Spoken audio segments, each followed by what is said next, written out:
जो पॉपुलेशन है, कष्टकरी पॉपुलेशन है, गरीब समाज है, उसका डेवलपमेंट का क्या संबंध है? ये ओवर निकालना और पॉपुलेशन का विकास का कुछ संबंध है क्या? नहीं है, पूरा पहाड़ प्रदेश जा रहा है। एक सवाल। दूसरा सवाल ये है कि पूरा दुनिया में environmental crisis and agriculture crisis इतना जोर से आ रहा है कि जेम्स लवलॉक ने वही किताब में कोट किया है, जेम्स लवलॉक को, ये अर्थ साइंटिस्ट है अमेरिका का, कि 80% दुनिया का पॉपुलेशन वाइप आउट होने वाला है। अगर कुछ चेंजेस नहीं होते हैं तो 80% पॉपुलेशन वाइप आउट होगा। ये इतना दो सवाल है।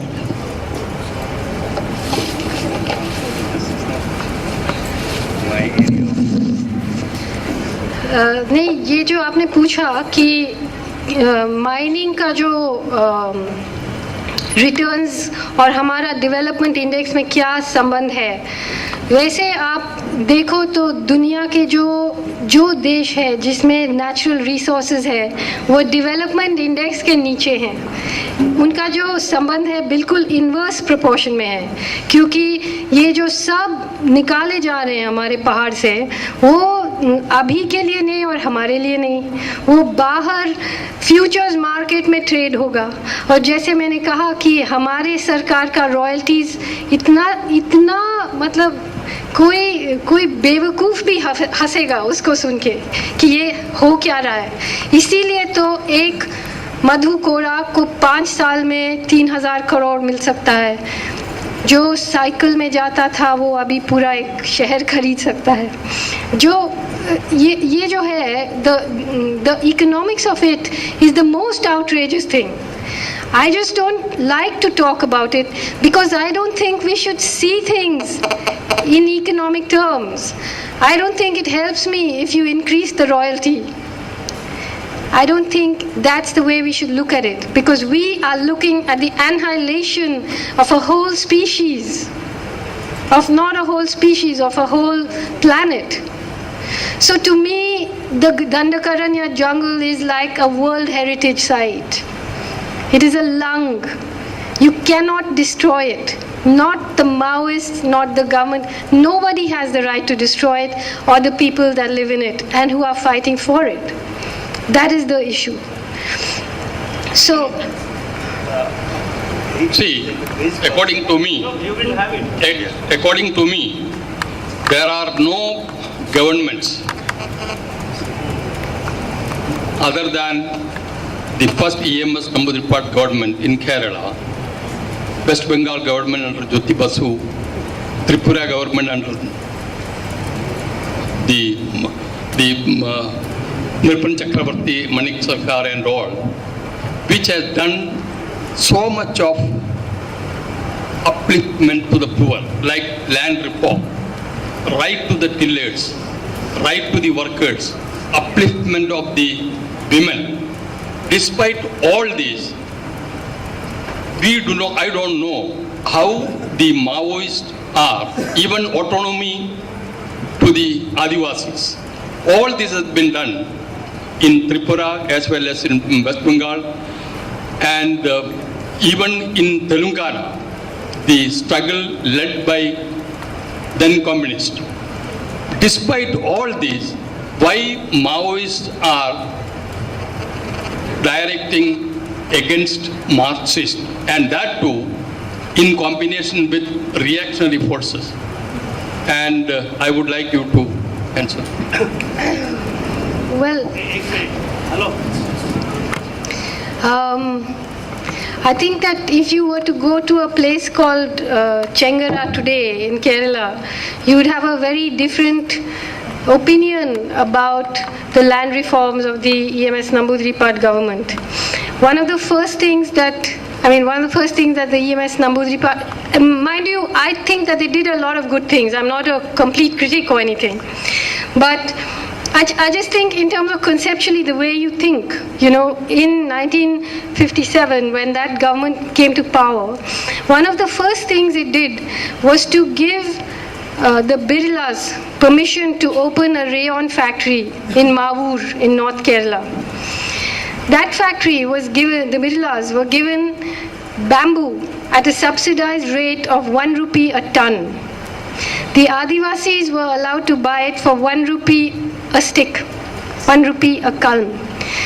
that factory was given more water just upstream of Calicut city, more water than the whole city every day for free. It took in the water and it sent out polluted water.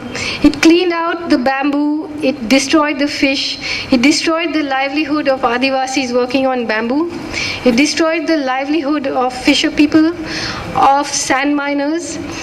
It pumped sulfuric acid into the air. It destroyed the livelihood of something like 300,000 informal workers, informal sector workers, but it created 3,000 revolutionary workers and 13 trade unions among them, because Kerala, being Kerala, you can't have one trade union. So, you see, I think that and all the major communist politicians came out of those trade unions. So, there is a larger understanding in which we have to look at these things now. That the Communist Party has not spread to workers' movements in India. It has lost control of the trade union movements. It has not been able to prevent the dismantling of workers' rights in the neoliberal era. It does not have a different imagination to offer other than the corporatization model right now. So, I'm not saying that the Maoists have the answer, but I'm saying that they happen to be in those places which are under attack now, and they happen to be the people who have always had land at the center of their political movement. And land today is the center of all movements, Gandhian or otherwise, and people attached to the land. So I think this is why I try to keep saying again and again that what we're talking about, there are various ideas that are good ones and real ones that exist, but you need to come out of your dogmas and put them together to really have a vision of another world, because I think we can win this. Because I think this is what is wonderful about this country, that democracy has been destroyed institutionally. Every institution has been hollowed out. The courts, the press, the parliament, all of it has been hollowed out. But people still have that spirit. People still believe that they have rights. They have not been crushed. They have not been broken. They are not backing down. And we must use that energy. Can I say something? Just a minute. I differ with Arundhati a little bit. It's when the CPM moved away from dogma that a lot of problems began. In fact, it's not if they'd stuck to dogma, I think they might have been better off. What do I mean? I mean, in West Bengal, yes, you're right. Operation Barga was a tremendous thing.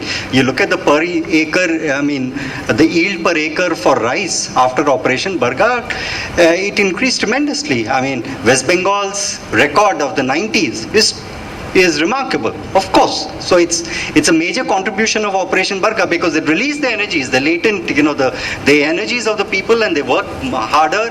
They had access to a lot of credit and other equipment and things like that. But it ran its course. By 90s, you don't see any major reforms on the agenda of the Left-Front government in West Bengal. You also see a tremendous increase in membership of the party, because it was a ruling party and it opens its door. All kinds of people were entering. The political education of the cadres declined sharply. This is also the period. I mean, please understand that Lalgarh was, until 2002, they were voting for left-front candidates. It was supposed to be a stronghold of the CPM. So what happened that so rapidly they lost support of the people? Corruption, lack of any. I mean, let's take a small example. Look at the way. I mean, when they moved away from dogma, Singur plant.